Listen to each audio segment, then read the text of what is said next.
Singapore ম্যাচে রেফারির কর্মকাণ্ডে বিরক্ত বাংলাদেশ দল। অভিযোগ করা হয়েছে ম্যাচ কমিশনারের কাছে। হারলেও হামজা সমিতের সাথে খেলতে পারা দারুণ ব্যাপার বলছেন ফাহমিদুল ইসলাম।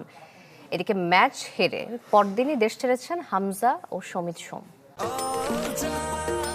নিশ্চিন্তে খান স্বাস্থ্যকর অল টাইম পান, অল টাইম হেলদি লাইফ। উত্তেজনা উন্মাদনার ম্যাচ শেষে চলছে হারের পোস্টমর্টেম। রক্ষণভাগে ব্যর্থতা, টিম কম্বিনেশন নিয়ে সমালোচনার মুখে দল, তবে টিম ম্যানেজমেন্টের কাঠগড়ায় রেফারি। ম্যাচের অন্তিম মুহূর্তে যখন বাংলাদেশের আক্রমণের ঢেউ সামলাতে হিমশিম খাচ্ছিল সিঙ্গাপুর, তখনই ডিবক্সের ভেতর সফরকারী এক ফুটবলার ফাউল করে বসে ফয়সাল আহমেদ ফাহিমকে, যা নজর এড়িয়েছে রেফারি। আর ফুটবলার বদল নিয়ে সময় ক্ষেপণে তো রীতিমতো বিরক্ত ছিলেন হামজা চৌধুরী। এসব নিয়ে ম্যাচ কমিশনারের কাছে অভিযোগ জানিয়েছে বাংলাদেশ টিম ম্যানেজমেন্ট। হামজা কিন্তু প্রথম থেকেই বিরক্ত হচ্ছিল রেফারির আচরণে। আপনারা খেয়াল করেছেন কিনা, শুধু ওই একটা আচরণ বললে হবে না।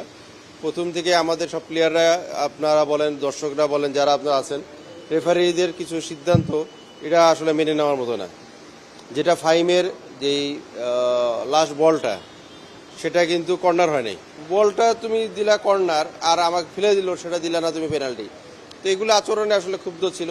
ওদের প্লেয়ারকে স্ট্রেচারে করে নামিয়ে যাওয়ার পর্যন্ত। সালাম আলাইকুম। শেষ মুহূর্তে কথা রাখলো না কুইন সুলিভান, কিন্তু তারপরেও সমস্যা নেই। তার ভাই কাভান সুলিভান, যে বাংলাদেশের খেলার জন্য অতি আগ্রহে বসে আছে, তিনি বলছে যে ভাই অলরেডি তিনি বাংলাদেশের ভালোবাসা অনুভব করে, এবং সব থেকে মজার বিষয়টা হচ্ছে তিনি এখন আর MLS খেলে না, আই মিন আমেরিকা যে প্রিমিয়ার লিগটা হয় সেটা খেলে না। তিনি এখন ডাইরেক্ট আপনার ম্যানচেস্টার সিটির হয়ে খেলবে। সো ম্যানচেস্টার সিটি কোন ধরনের ক্লাব সেটা আসলে একটা পাবলিক, ছোট পাবলিকও জানে যে সেটা কত বড় একটা ক্লাব। এখন আসি কেন কুইন সুলিভান নেই। কেননা প্রথমত সকালবেলা আজকে যে ম্যাচটা তুর্কির বিপক্ষে খেলছে আমেরিকা, সে দলের হয়ে আমেরিকার দলের জার্সি পরে তিনি অলরেডি মাঠে নেমে গিয়েছে, এবং সেটা দেখার জন্য আমি মোটেও প্রস্তুত ছিলাম না, এবং সেটাই হয়েছে।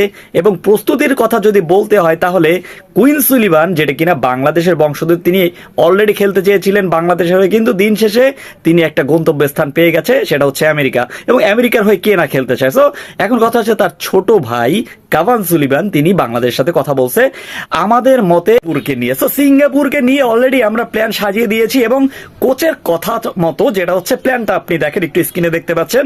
এখানে মিডফিল্ড বলেন আমার কাছে মনে হয় বেস্ট টিম ফাহমিদুল অ্যাটাকিং এ, লেফট উইং অ্যাটাকিং এ, এবং সব থেকে অ্যাটাকিং মিডফিল্ডার থাকবে সামিত সোম, এবং সেন্টার ডিফেন্ডার যেখানে ডিএমএফ, যেটা কিনা ডিফেন্সিভ মিডফিল্ডার, সেটা কিনা হামজা চৌধুরী। সো এখানে আমার মতে এখানে পাল্টানোর কিছুই না। যদি আসে কাভান সুলিভান তাহলে তো আর কথাই নাই, ফিনিশিং লাইনটা হবে